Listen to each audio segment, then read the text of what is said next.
Hi friends.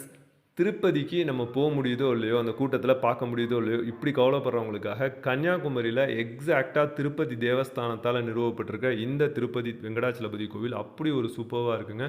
ஆக்சுவலா கடலுக்கு நடுவுல இந்த கோயில் இருக்க மாரி ஒரு ஃபீல குடுக்கும். இந்திய பெருங்கடல்ல நீங்க இங்கேருந்து பார்க்குற அழகு வேற லெவல்ல இருக்கும். அது மட்டும் இல்லாம கன்னியாகுமரியில இருக்கக்கூடிய அந்த விவேகானந்தர் சிலையும் சரி, அந்த தொங்கும் பாலம் இருக்குல்ல, கண்ணாடி பாலம் அது எல்லாமே இங்கேருந்தே உங்களால பார்த்துற முடியும். அப்படி ஒரு வியூவோட நிறைஞ்சிருக்கிற இந்த கோயில மறக்காம விசிட் பண்ணி பாருங்க. சின்னமுட்டம் துறைமுக ரோடுன்னு சொல்லுவாங்க. அந்த ஹார்பர் ரோடுன்னு சொல்லிட்டு. அந்த ரோட்ல இது அமைஞ்சிருக்கு.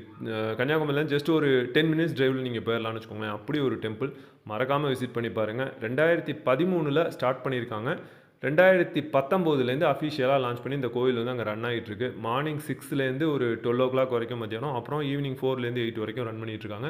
ஸோ டைரக்ட்டா விசிட் பண்ணி பாருங்க. சூப்பர்வா இருக்கும். திருப்பதியில நம்ம எப்படி வெங்கடாச்சலபதி சிலைய பார்ப்போமோ, அதே மாதிரியான ஒரு லுக்ல இங்க வெங்கடாச்சலபதி சிலை இருக்கும். தென் பத்மாவதி தாயாரோட சிலை இருக்கும். கருடாழ்வார் இருப்பாங்க.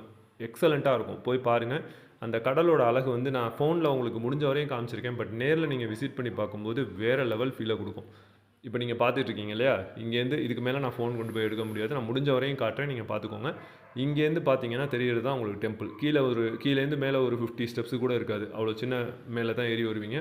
சுத்தி பார்க்கும்போது அவ்வளோ அழகா இருக்கும் அந்த கோவில், அந்த கடற்கரை எல்லாமே. வெள்ளை பளிங்குக்கற்களால ஆன கோவில் மாரி தெரியும். சூப்பர்வா இருக்கும். நீங்க கண்டிப்பா விசிட் பண்ணி பாருங்க. கன்னியாகுமரி போனீங்கன்னா மிஸ்ஸே பண்ணிறாதீங்க. அவ்வளோ சூப்பர்வா இருக்கும். தேங்க் யூ ஃபார் வாட்சிங்.